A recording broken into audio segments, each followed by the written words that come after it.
नमस्कार दोस्तों, आज के इस ताज़ा विश्लेषण में हम 25 सबसे महत्वपूर्ण करंट अफेयर्स को डिकोड करने वाले हैं। क्योंकि आप लोग लगातार इन टॉपिक्स को फॉलो करते आ रहे हैं, तो बिना किसी औपचारिकता के चलिए सीधा पॉइंट पर आते हैं। चीज़ों को एकदम क्रिस्प और याद रखने में आसान बनाने के लिए हमने आज की पूरी चर्चा को 5 पिलर्स में बांटा है: the big picture, the shield, the engine, the frontier और द ह्यूमन स्पिरिट। शुरुआत करते हैं हमारे पहले सेक्शन द बिग पिक्चर से। इसमें आज नेशनल और इंटरनेशनल लेवल के कुछ अहम बदलावों पर नजर डालेंगे। सबसे बड़ी खबर गृह मंत्रालय के एक नए फैसले को लेकर है। अब विदेशी फंडिंग लेने वाले रजिस्टर्ड एनजीओ को 1 साल के अंदर फॉर्म FC6F भरकर अपना पूरा उद्देश्य और काम करने की जगह साफ साफ बतानी होगी।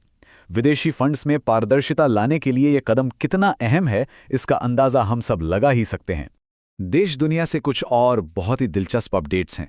एग्रीकल्चर सेक्टर में बिचौलियों का खेल खत्म करने के लिए नैफेड ने nafex.in पोर्टल लॉन्च किया है। वहीं कूटनीति के मोर्चे पर पीएम मोदी ने स्लोवाकिया के राष्ट्रपति को राजस्थान की मशहूर थेवा कला से बने कफलिंग्स भेंट किए। ये हमारी सॉफ्ट पावर का एक बेहतरीन उदाहरण है। और हाँ, एक शानदार डेटा ये भी है कि जलीय जीवों के उत्पादन में भारत ने अब दुनिया में चीन के ठीक बाद दूसरा स्थान पक्का कर लिया है। अब आगे बढ़ते हैं द शील्ड की तरफ, जहां हम डिफेंस सेक्टर और मैरीटाइम सिक्योरिटी से जुड़े कुछ शानदार अपडेट्स देखेंगे। रक्षा क्षेत्र की बात करें तो भारत सरकार ने कोलकाता के garden reach ship builders and engineers यानी GRSE को नवरत्न का दर्जा दे दिया है। INS दूनागिरी जैसे 8 बड़े युद्धपोत सफलतापूर्वक नेवी को सौंपने के बाद कंपनी को मिली ये वित्तीय स्वायत्तता पूरी तरह से जायज लगती है। समुद्री सुरक्षा के मोर्चे पर एक और बड़ी खबर है। हमारे स्वदेशी युद्धपोत INS उदयगिरी और INS कवरत्ती हाल ही में वियतनाम पहुंचे। यह भारत की एक्ट ईस्ट नीति को जमीन पर उतारने का सीधा प्रमाण है। उधर वैश्विक स्तर पर बात करें तो रूस की नई प्रायोगिक क्रूज मिसाइल ब्यूरेविस्निक अपनी असीमित परमाणु क्षमता के चलते दुनिया भर के स्ट्रैटेजिक सर्कल्स में चर्चा का विषय बनी हुई है।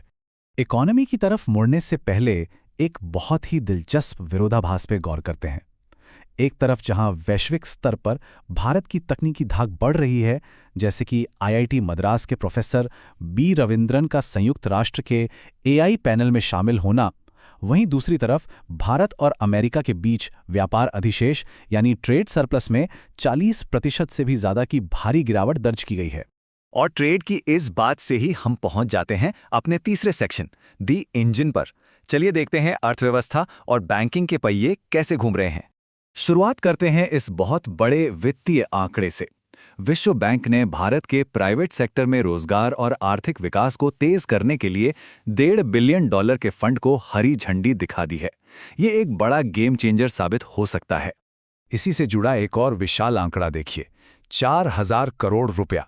ये रकम भी विश्व बैंक ने ही मंजूर की है, जिसका इस्तेमाल हरियाणा की जल संरक्षित हरियाणा परियोजना में किया जाएगा ताकि राज्य भूजल प्रबंधन में पूरी तरह आत्मनिर्भर हो सके। आर्थिक सेक्टर से कुछ और अहम अपडेट्स पर नजर डालें तो PFRDA ने पेंशन से जुड़ी शिकायतों को फटाफट सुलझाने के लिए AI बेस्ड पेंशन सहायक पोर्टल लॉन्च कर दिया है। इसके अलावा जापान की कंपनी प्रोटेरियल आंध्र प्रदेश में रेयर अर्थ मैग्नेट प्लांट के लिए 2,250 करोड़ रुपए का निवेश कर रही है, जो EV सेक्टर के लिए बहुत जरूरी है। वहीं सस्टेनेबिलिटी की दिशा में तमिलनाडु का VO चिदम्बरनार पोर्ट भारत का पहला 100% स्कोप 2 एमिशन फ्री पोर्ट बन गया है, जो पूरी तरह से रिन्यूएबल ऊर्जा पर चलेगा। अब आगे बढ़ते हैं द फ्रंटियर की ओर, जहां हम विज्ञान, पर्यावरण और उन नई खोजों की बात करेंगे जो आने वाले कल की दिशा तय करेंगी। साइंस के फील्ड में 3 नई खोजें बहुत तेजी से चर्चा में आई हैं और इन्हें तो याद रखना ही होगा। पहला, केरल में अरब सागर की गहराइयों में अप्रस्तुरस द्रोणा नाम की एक बेहद दुर्लभ कैट शार्क मिली है। दूसरा, केरल के ही इडुक्की में टाइगर मॉथ की एक बिल्कुल नई प्रजाति अंटाराम इडुक्की खोजी गई है। और तीसरी खबर सीधे अंतरिक्ष से है। वैज्ञानिकों ने हमारे सौर मंडल में 3i एटलस नाम के एक नए ऑब्जेक्ट की पहचान की है, जो बाहरी अंतरिक्ष से आने वाला सिर्फ तीसरा इंटरस्टेलर ऑब्जेक्ट है ना कमाल की बात। क्षेत्रीय स्तर पर भी कुछ शानदार काम हुए हैं। चेन्नई में ICRCIBA ने देश में पहली बार ब्लू स्विमर क्रैब की कमर्शियल फार्मिंग का सफल प्रदर्शन किया है। संस्कृति की बात करें तो असम के प्रसिद्ध कामाख्या मंदिर में ऐतिहासिक अंबुबाची मेला पूरे जोर शोर से मनाया गया। वहीं एनर्जी सेक्टर में ओडिशा के लखनपुर में भारत के पहले commercial coal to ammonium nitrate project की शुरुआत हुई है, जो उर्वरकों के मामले में हमारी निर्भरता को कम करेगा। और आखिर में हमारे 5वें पिलर द ह्यूमन स्पिरिट की बारी है। यहां हम बात करेंगे स्पोर्ट्स और हाल ही में मनाए गए कुछ अहम ग्लोबल डेज की। स्पोर्ट्स में एक बहुत ही प्राउड मोमेंट है।